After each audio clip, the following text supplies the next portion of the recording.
7. Fascismo fuera de Europa. El Japón. Para algunos analistas resulta problemático que haya habido o no fuerzas políticas con las características primarias del fascismo europeo y de cierta importancia en otras partes del mundo, aunque esto es algo que no plantea ningún problema al observador que asume que toda forma de autoritarismo antimarxista es intrínsecamente fascista. El dilema ha sido más agudo en el caso del Japón, dada su agresividad en la Segunda Guerra Mundial y su vinculación con Alemania y con Italia.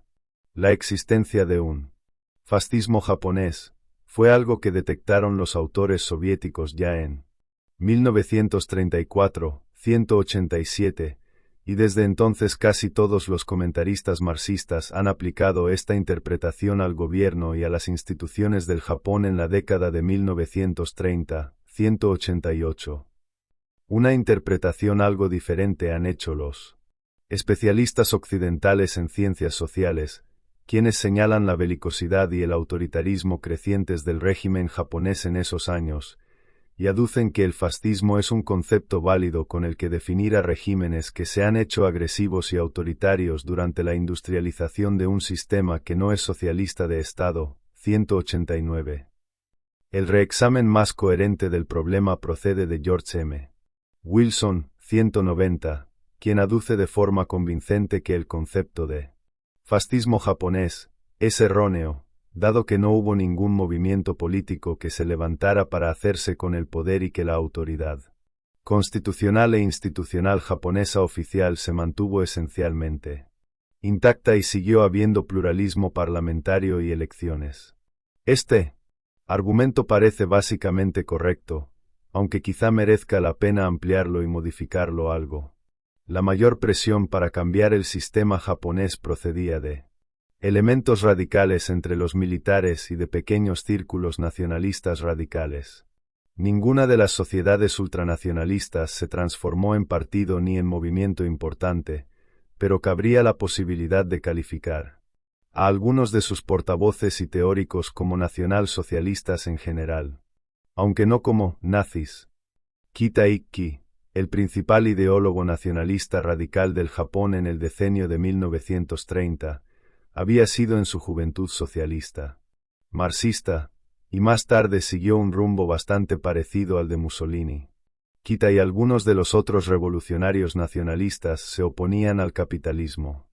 Exigían la nacionalización de determinadas grandes industrias, junto con un cierto grado de control obrero, con participación en los beneficios y regulación estatal del resto de la industria que quedaría bajo la propiedad privada, bajo un nuevo gobierno imperial orgánico y autoritario, con un sufragio universal controlado de los varones.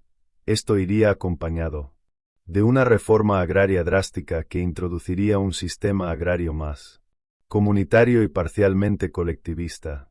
Un objetivo definitivo sería la construcción en el exterior de un gran imperio nuevo del Asia Oriental. 191. Donde más apoyo obtuvieron Kita y otros nacionalistas revolucionarios. Fue entre los oficiales más jóvenes de la vía imperial del ejército. Algunos de estos últimos calificaban de fascistas a los autoritarios más conservadores del llamado Grupo Control del Estado Mayor, porque estos últimos rechazaban los cambios revolucionarios y eran partidarios de una mera expansión de la autoridad gubernamental bajo las instituciones existentes. Para los revolucionarios de la vía imperial, el autoritarismo del status quo que fomentaba una mayor industrialización dentro de un marco en gran medida capitalista era mero fascismo y destructivo de la sociedad nacional. 192. A la inversa, también existía un ala derechista reaccionaria, japonesista, en el seno de la opinión nacionalista, que rechazaba todas las instituciones extranjeras y proponía la resurrección de una sociedad puramente autóctona y en gran medida orientada hacia lo agrario. 193. Pese a los asesinatos, a la histeria ultranacionalista y las presiones radicales de la década de 1930, la constitución japonesa permaneció casi intacta, y el propio sistema de partidos políticos se modificó relativamente poco. 194.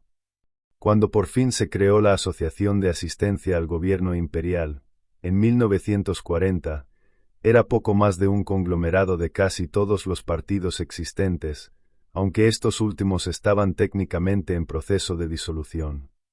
El pluralismo nunca quedó destruido del todo, y las fuerzas patrióticas no gubernamentales obtuvieron el 39% de los votos en las elecciones parlamentarias de 1942. Los cambios de la política japonesa en la década de 1930, que se produjeron más por acumulación que por vueltas drásticas de timón, no fueron resultado de la toma del poder por un fascismo, militar o no, sino que se derivaron de un amplio consenso entre la mayor parte de la opinión política que apoyaba un nacionalismo intenso y una política agresiva en el exterior. A veces estos cambios estaban provocados por facciones militares, pero nunca se vieron determinados solo por estas últimas. En comparación con los regímenes agresivos europeos, el Japón imperial en vísperas de la Segunda Guerra Mundial se parecía en muchos sentidos más al Segundo Reich alemán que al sistema de Hitler. El Japón era un país mucho menos industrializado que la Alemania de 1930 a 1940, y nunca había logrado una movilización política de masas plenamente democrática. La autoridad ejecutiva del emperador reinaba de jure aunque no de facto, y las instituciones seguían siendo elitistas dentro de una sociedad deferente. 195. Así, la expansión imperial se realizó bajo un sistema tradicionalista y monárquico, sin una estructura radical nueva ni una movilización independiente nueva. El etos cultural que promovía la expansión representaba una radicalización del espíritu tradicional, samurái o bushido, y no un reflejo directo de las normas culturales y sociales de la revolución intelectual de 1890 que inspiró al fascismo europeo. Faltaba el objetivo de crear un hombre nuevo, común al fascismo y a todas las revoluciones en profundidad. Aunque el militarismo, el nacionalismo y el expansionismo japoneses sumados al espíritu bushido pudieran parecer un equivalente funcional del fascismo, no era así más que a un nivel muy elevado de abstracción, tanto en su estructura como en sus ideas y su ética. Todo ello difería específicamente del fascismo europeo. Lo más probable es que la analogía más estrecha fuera con la antigua Alemania del Kaiser Guillermo, 196. China. Durante la era fascista, la mayor parte de China estuvo gobernada por el Kuomintang de Chiang Kai-shek, KMT, al que se suele clasificar como Partido Populista Multiclasista, edificador de la nación, pero no de candidato adecuado al fascismo, salvo por parte de marxistas anticuados. Sin embargo, hace poco Joy Distman ha llamado la atención sobre los llamados camisas azules chinos, cuyo título oficial era el de Sociedad Regeneracionista, organizada por los oficiales radicales del KMT en 1932. Los camisas azules se inspiraban en parte en los estados europeos de partido único y creían que la única forma de modernizar, unificar y desarrollar China era mediante un sistema de partido único con una autoridad implacable que fuese más revolucionario que las formulaciones del KMT en aquel momento. Decían que su objetivo era una sociedad muy militarizada además de tecnocrática, de nacionalismo extremado que nacionalizara muchos de los medios de producción. En 1934 habían conseguido el favor de Chiang, que les dio el control temporal del adoctrinamiento político en el ejército chino y un control parcial del sistema general de enseñanza, hasta que las presiones de la guerra civil, el conflicto interno y la guerra contra el Japón acabaron por abortar a la organización. 197. Pero parece que es fácil exagerar la importancia de este grupo. No constituían un partido o un movimiento diferenciado. Parece que el nombre de camisas azules fue un invento del espionaje militar japonés.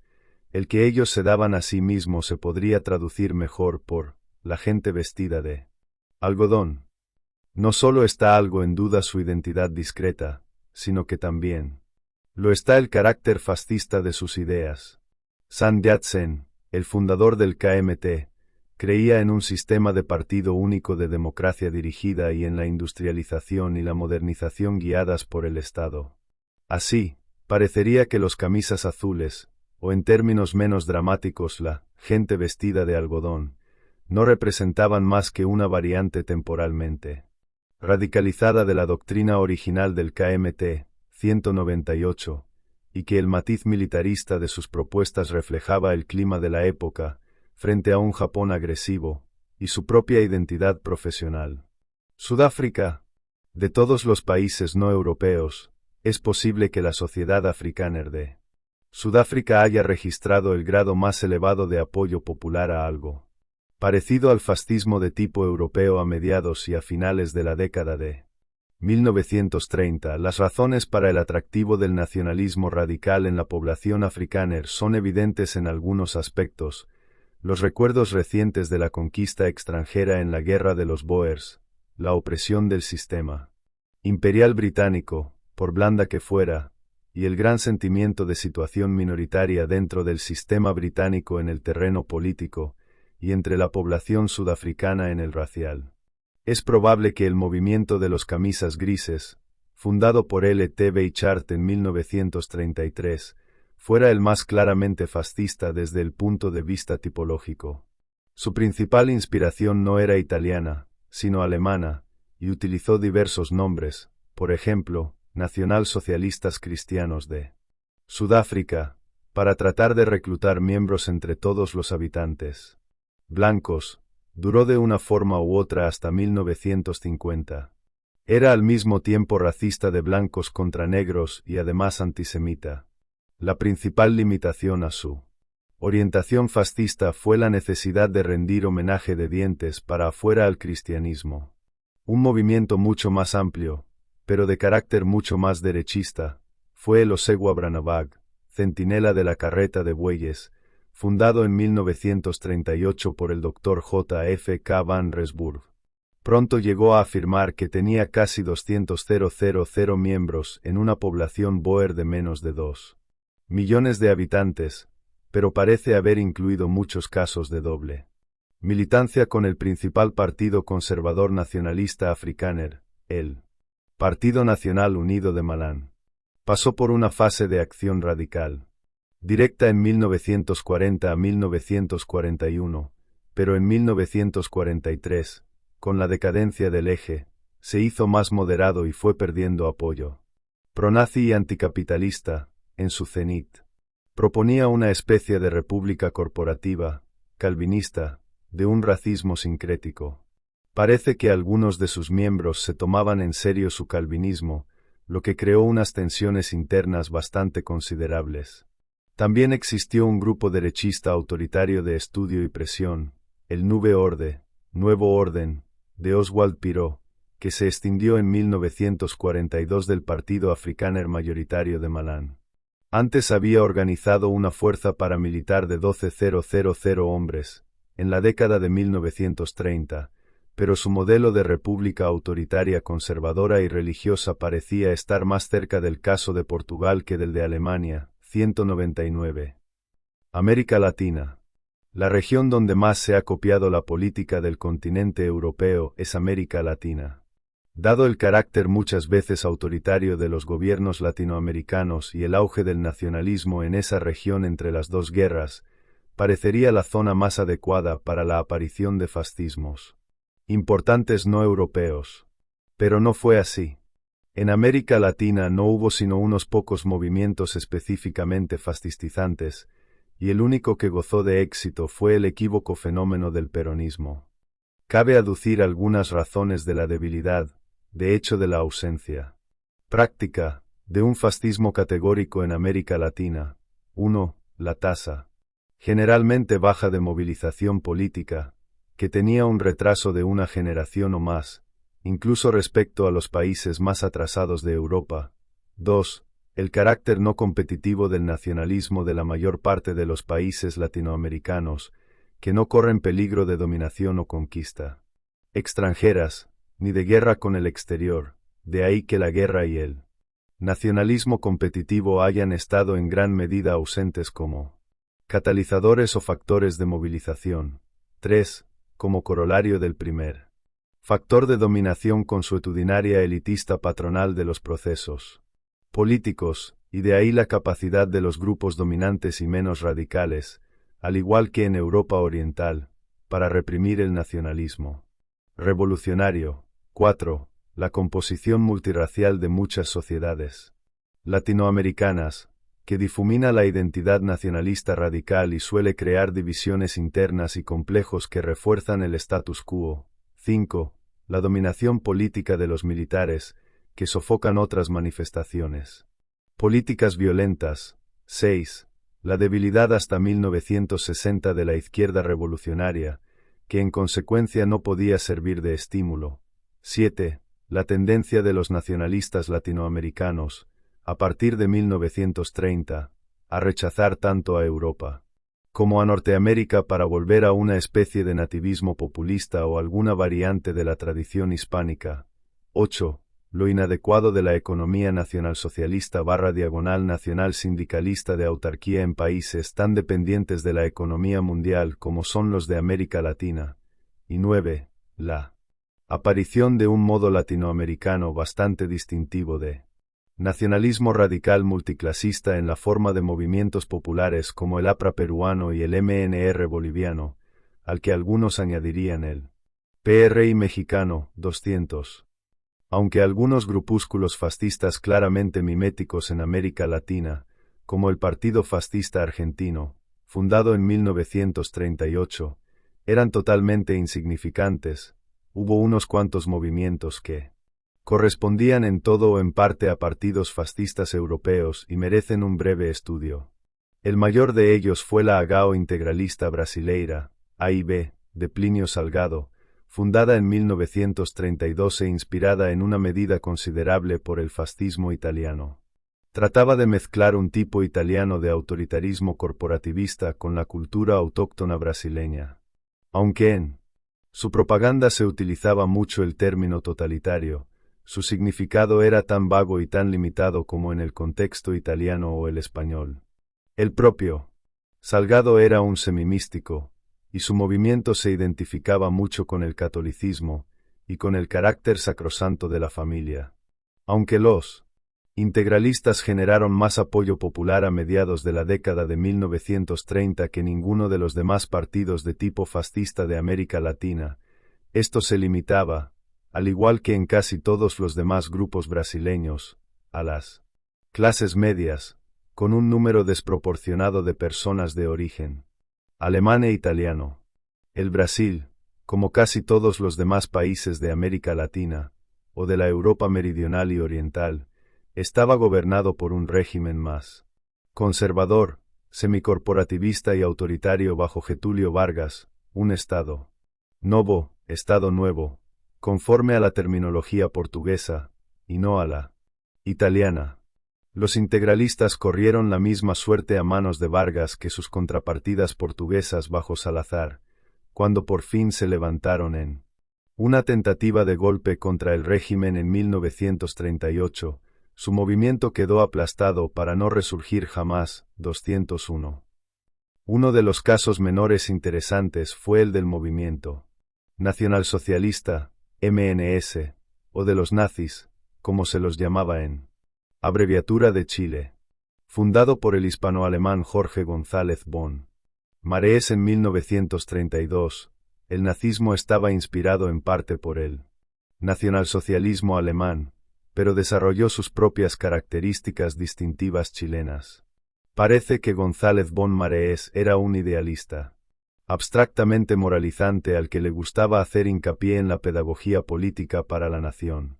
Su movimiento propugnaba el corporativismo social y un gobierno fuerte con una gran autoridad central, pero en 1937 su líder denunció públicamente a Hitler por haberse convertido en un tirano.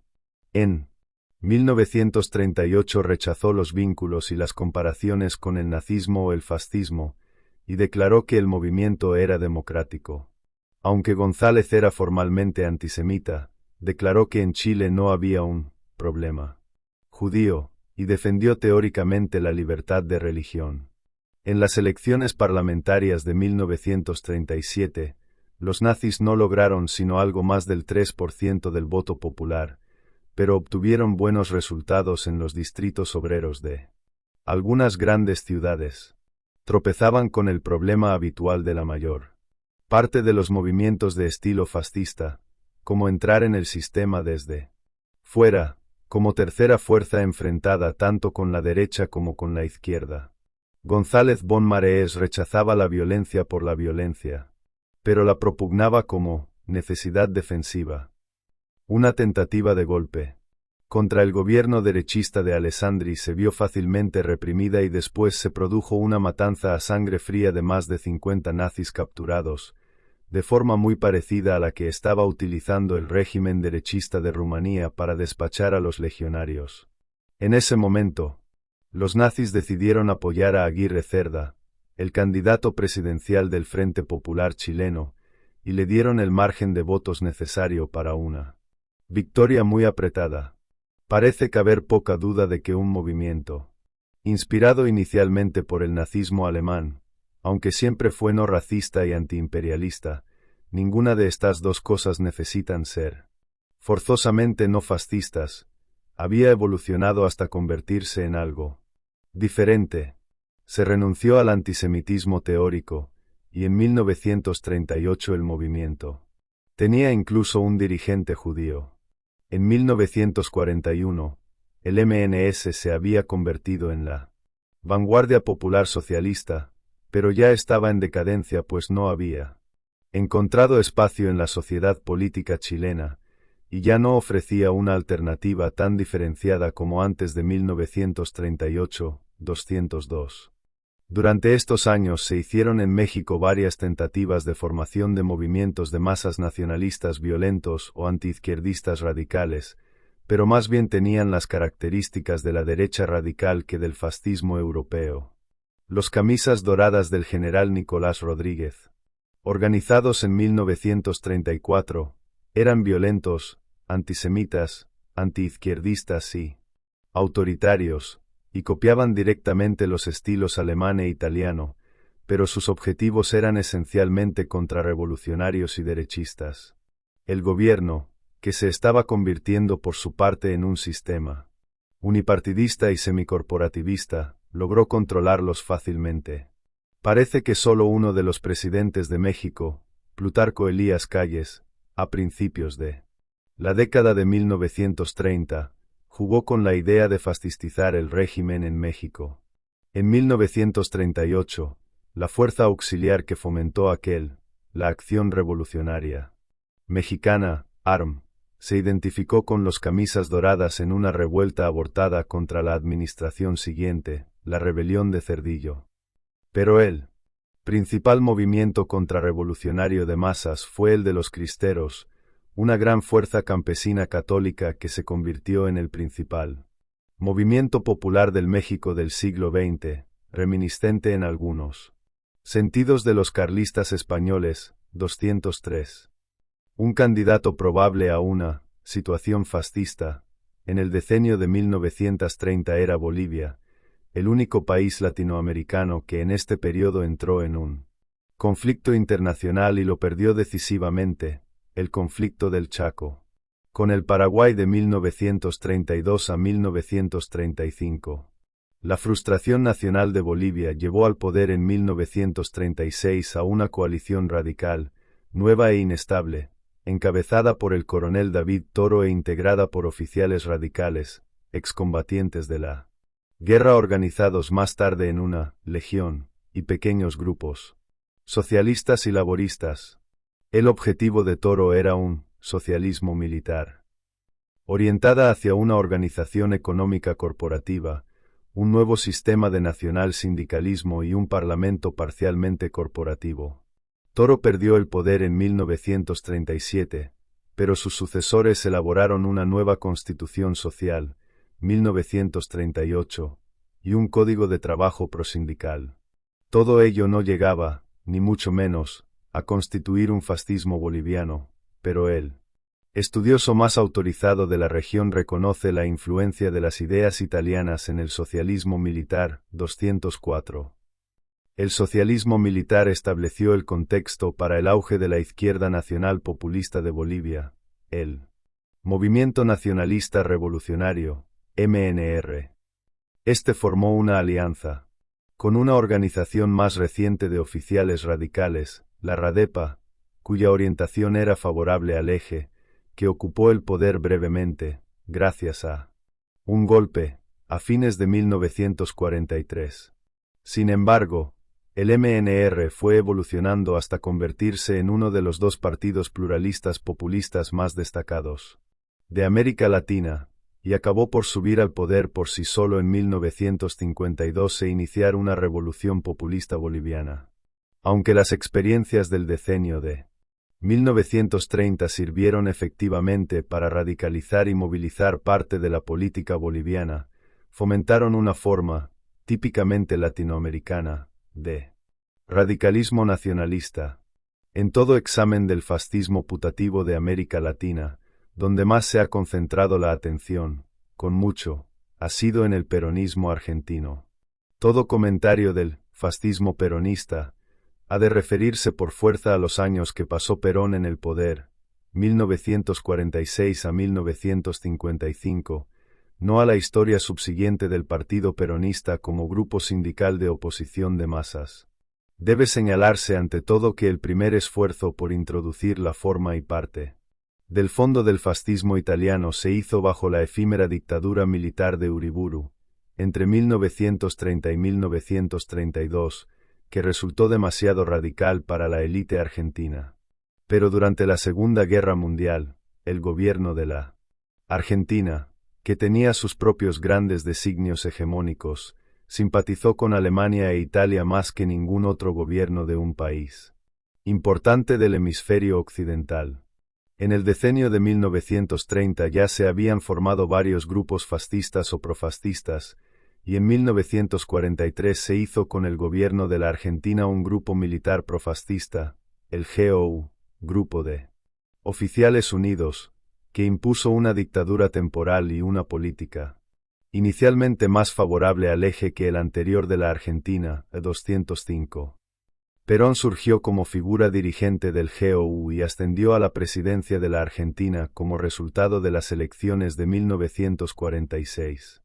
Lo excepcional del peronismo es que donde más apoyo tenía era en la organización de masas del movimiento obrero argentino, fomentada por su gobierno.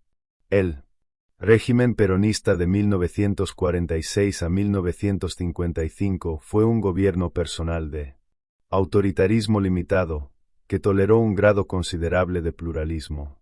Sus columnas gemelas fueron el nacionalismo y la reforma social.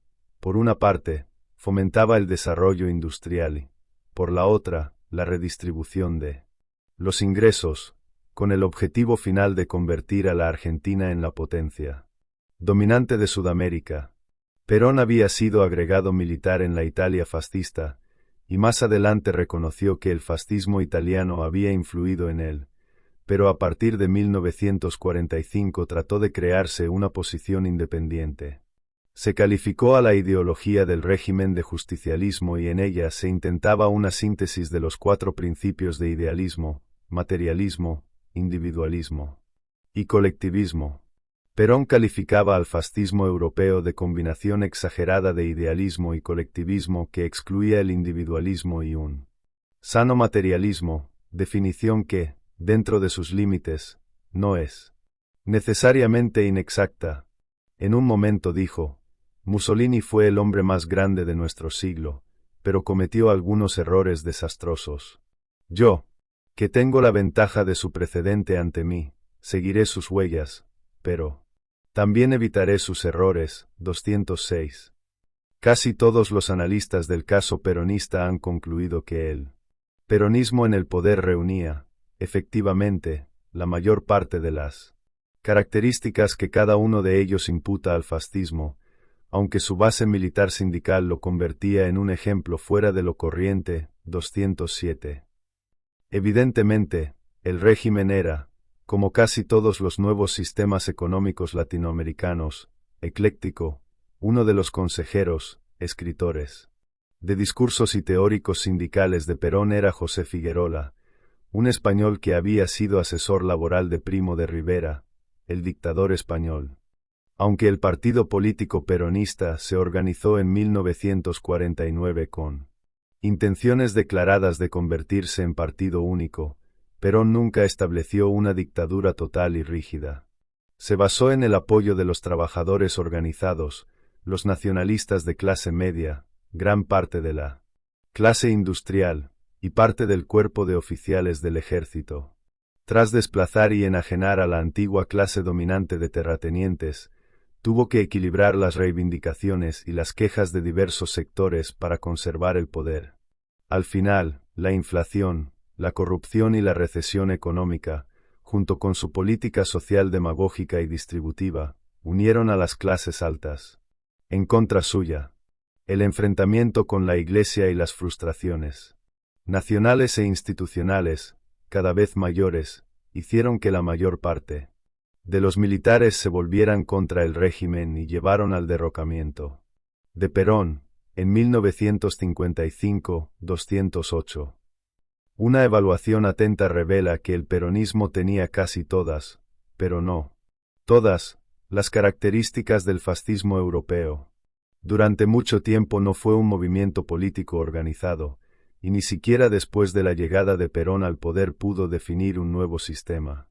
Perón expresaba, efectivamente, las negociaciones fascistas, y hasta cierto punto utilizó valores culturales y filosóficos parecidos a los movimientos fascistas europeos, con metas expansionistas en las relaciones exteriores.